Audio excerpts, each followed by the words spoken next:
कथा पार्ट 2। पार्वती जी का ऐसा आग्रह देख शिव जी महाराज कहने लगे, हे पार्वती, इसके कोई पुत्र नहीं है। इसी चिंता में यह अति दुखी रहता है।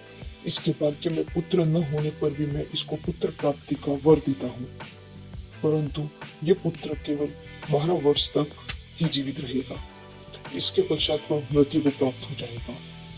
इससे अधिक मैं और कुछ इसके लिए नहीं कर सकता। ये सब बातें साहूकार सुन रहा था।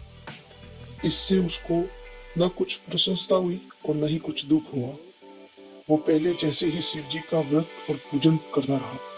कुछ काल बीत जाने पर साहूकार की स्त्री गर्भवती हुई और 10वें महीने उसके गर्भ से अत्यंत सुंदर पुत्र की प्राप्ति हुई। साहूकार के घर में बहुत खुशी मनाई गई, परंतु साहूकार ने उसकी केवल 12 वर्ष की आयु जान कोई अधिक खुशी नहीं दिखाई और न ही किसी को भेद ही बताया। वो बालक जब 11 वर्ष का हो गया, उस बालक की माता ने उसके पिता से विवाह आदि के लिए कहा, तो साहूकार कहने लगा, अभी मैं इसका विवाह नहीं करूंगा, अपने पुत्र को काशी पढ़ने के लिए भेजूंगा।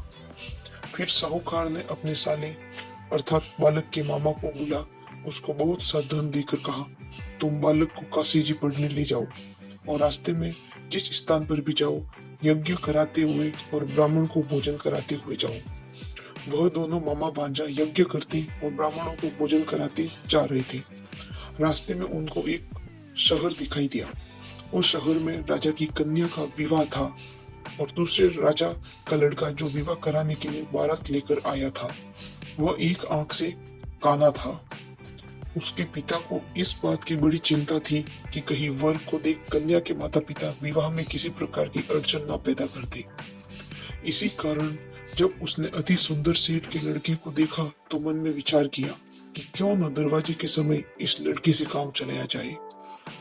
ऐसा विचार कर वो लड़के के मामा से बात की तो वो राजी हो गए। फिर उस लड़के को विवाह के कपड़े पहना दिए तथा घोड़ी पर चढ़ा दरवाजे पर ले गए और सब कार्य प्रशंसा से पूर्ण हो गया। फिर वर के पिता ने सोचा, यदि विवाह कार्य भी इसी लड़के से करा लिया जाए तो क्या बुराई है। ऐसा विचार कर लड़के और उसके मामा से कहा, यदि आप फेरों और कन्यादान के काम को भी करा दें। धन्यवाद।